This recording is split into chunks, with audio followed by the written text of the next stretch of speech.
We are the first generation of Europeans who have never had to defend their freedom, and as a consequence we now take freedom so much for granted it has become a root assumption about reality, so that even when we can see it being taken away from us, we simply don't believe it. The euro bailout fiasco is proving that you can't make a currency omelette without wrecking a few economies, but still by far the most worthless currency in Europe today is the vote. A wheelbarrow full of votes won't buy you a say in the lawmaking process, and that's why this crisis is happening. It's also why Europe needs a revolution. Nothing as crude as an armed uprising, I'm not suggesting anything like that. I mean a real revolution of public will and intent to restore the power of the ballot box to the people from whom it's been stolen. Because at the risk of sounding like an extremist, there is nothing wrong with Europe today that couldn't be cured by more democracy. I think it's ironic that just as the Arabs are finally claiming their right to self-determination, we in Europe are busy handing ours away, or rather having it signed away by a political class who openly despise the people they purport to represent. Soon the Arabs will be lecturing us on democracy. The artificial single currency is regarded as an essential prelude to full undemocratic political union in Europe. And Germany has done more than any country to prop it up, because as the Chancellor said, it's Germany's historic duty to protect the euro.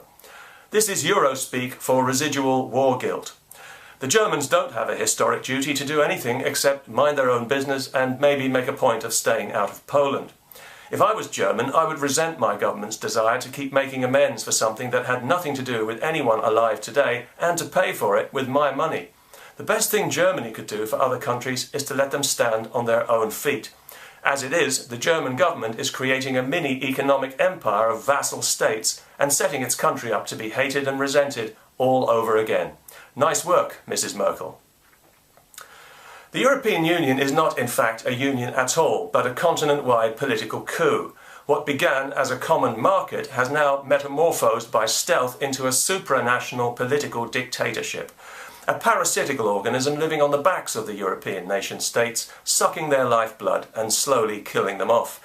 A bureaucratic tyranny that wants to harmonise out of existence the national identities that have made Europe a continent of genuine diversity and a cultural crucible whose values have shaped the entire Western world. But they want to put a stop to all that in the European Union of Soviet Socialist republics, and this is why European laws are never enacted in response to any kind of organic need in society, but as top-down directives intended to impose indiscriminate uniformity for its own sake. More than 50% of British law is now made this way by people we haven't elected and can't remove, and as they can override our elected politicians whenever they like, it's only a matter of time before it's 100%.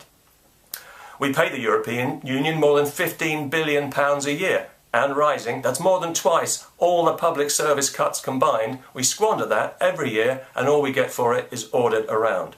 Thanks to unqualified and politically motivated European judges, we can no longer deport foreign terrorists and criminals from Britain, no matter what crimes they've committed, in case it violates their human rights. Yet under the European arrest warrant, a British citizen can be extradited on no evidence to face charges that are not even crimes in Britain and to be held without charge for months in appalling conditions without anyone having made a case against them. No human rights for them, and British judges can do nothing about this even if they want to, which they seldom do, to be fair. And not one of the three main political parties in Britain is prepared to give the people a chance to have a say about any of this, because they know damn well what we would say. I'm beginning to understand how Americans must have felt living under King George. What was that again? No taxation without representation. You know, the War of Independence wasn't America against England. It was Englishmen resisting the oppressive regime of their autocratic German king, asserting their human rights in modern parlance. America may be a melting pot now, but it began with the defence of age-old English liberties. Liberties that were promptly written into the Constitution, something we never got around to doing in Britain. So we no longer enjoy the same liberties Americans do. We don't have a Constitution, we don't have a First Amendment. What we have, and what the whole of Europe has, is the Lisbon Treaty, a kind of top-down constitution that's been imposed on us against our will. And unlike the American Constitution, which empowers the people, the European Constitution disempowers the people and empowers the unelected bureaucrats and career politicians for whose sole benefit it was created. Whatever the reality of the Republican Democrat stitch-up, America is still governed, at least in theory, by the people and for the people. No such pretense exists anymore in Europe, where the people have had to stand by watching helplessly, their protests ignored as their elected representatives sign away their sovereignty and their franchise without permission and burden them with a mountain of phony debt they didn't incur. If a lawyer or an accountant behaved like this, they would end up in prison. But the political class get away with it because they make up the rules as they go along. They are literally a law unto themselves.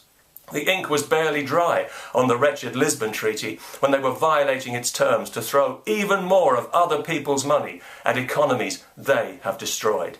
Most of these people have never had a proper job outside politics, and it shows. They inhabit a bubble of their own creation, like a priesthood. And in taking away the power of the ballot box, as they have, they've removed the people's ability to prick that bubble and let in a little reality. In short, they've stolen our birthright and that of our children and grandchildren, and that's why Europe needs a revolution. And if ultimately these criminals are not held to account by the law, as they ought to be, they will certainly be held to account by history as the generation that tried to snuff out democracy in Europe. A generation of traitors, of incompetent, self-serving political pipsqueaks who call themselves leaders, yet who've shown that they wouldn't know how to lead a pack of lemmings straight over a cliff. Actually, I take that back. That's exactly what they are doing. Peace and happy landings.